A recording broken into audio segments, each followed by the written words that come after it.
Have you ever wondered what running 42 kilometers barefoot feels like? It sounds quite difficult and almost impossible, but that's exactly what Abebe Bikila did in 1960, leading him to win the Rome Olympics with a gold medal.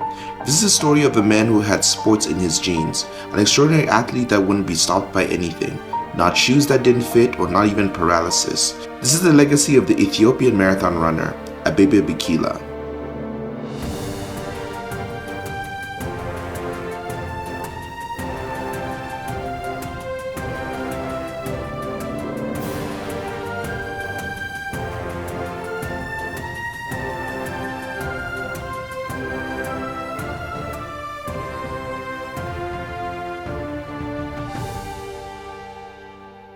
Let me take you back in time. On August 7, 1932, Abebe Bikila was born to Ethiopian parents in a small community called Jato in Ethiopia.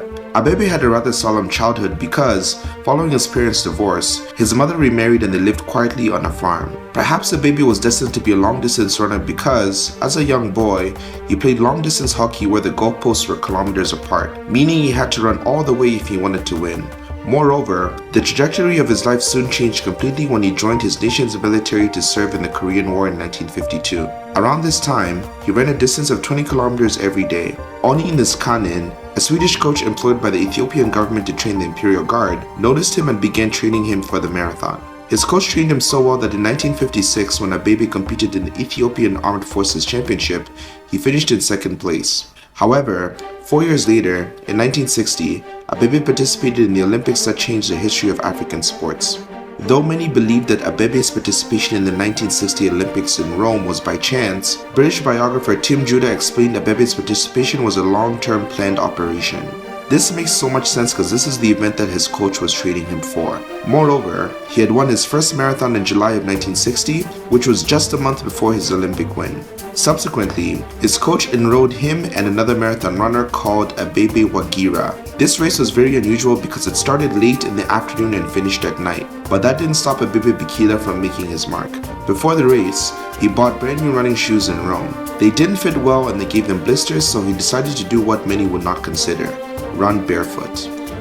So there he was, an unknown athlete, standing barefoot behind a bunch of well-known athletes. The starting gun sounded and the race began.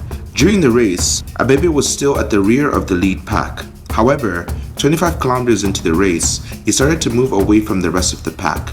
Abebe sprinted to the finish line with a record time of 2 hours, 15 minutes and 16 seconds, which was faster than the world record by 0.8 of a second. Just like that, while barefoot, Abebe became the first African to win an Olympic gold medal, paving the way for other African marathon runners. Afterwards, in 1961, Abebe competed in the Athens Classical Marathon and won while running barefoot. Even though this was his last event while running barefoot, it wasn't the last time winning because he finished first place in every other race that he competed in, except the 1963 Boston Marathon where he finished in 5th place. Despite the setback in 1963, Abebe made a huge comeback in the 1964 Olympics, wearing Puma shoes. Once again, he finished in first place with a time of 2 hours, 12 minutes and 11 seconds, making him the first runner to successfully defend the Olympic title. From this point forward, Abebe became an undisputed marathon runner, winning every race and looking good while doing it, until 1967 when things took an unexpected turn. In July of 1967, Abebe Bikila developed a hamstring injury, which led him to drop out of competition that year.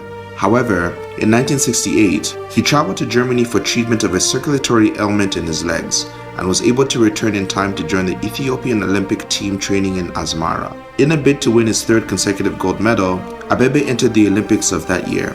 Unfortunately, a week before the event, doctors discovered a fracture in his fibula and advised him to stay off his feet until the day of the event. Naturally, this didn't help out much because Abebe had to drop out during the race, making the 1966 Incheon Seoul Marathon the last marathon that he ever competed in. One would have thought that this was the worst that would happen to him until the night of March 22, 1969. Abebe lost control of his Volkswagen Beetle and it overturned, trapping him inside. This accident caused him injuries from which he would never recover. The damage from the accident was so severe that they couldn't get him out of the car until the following morning, before rushing him to a hospital. In a stroke of bad luck, the accident left him paralyzed from the neck down, and he was never able to use his golden legs again. As time went on, his condition improved and Abebe was able to use his arms again. and just like that, he began training for wheelchair athlete archery competitions.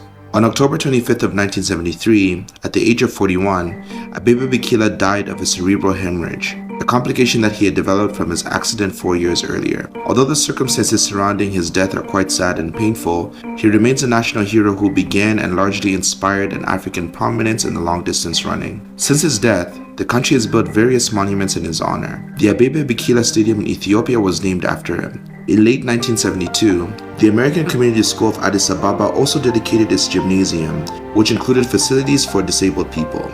Additionally, in March 21st of 2010, the Rome Marathon observed the 50th anniversary of his Olympic victory. The winner of the race happened to be an Ethiopian runner called Suraj Gena. He ended up running the last 300 meters of the race barefoot in honor of the national hero Abebe Bikila. This further proves that even though Abebe is no more, his legacy will continue to live on, and his name is not one that will be forgotten anytime soon.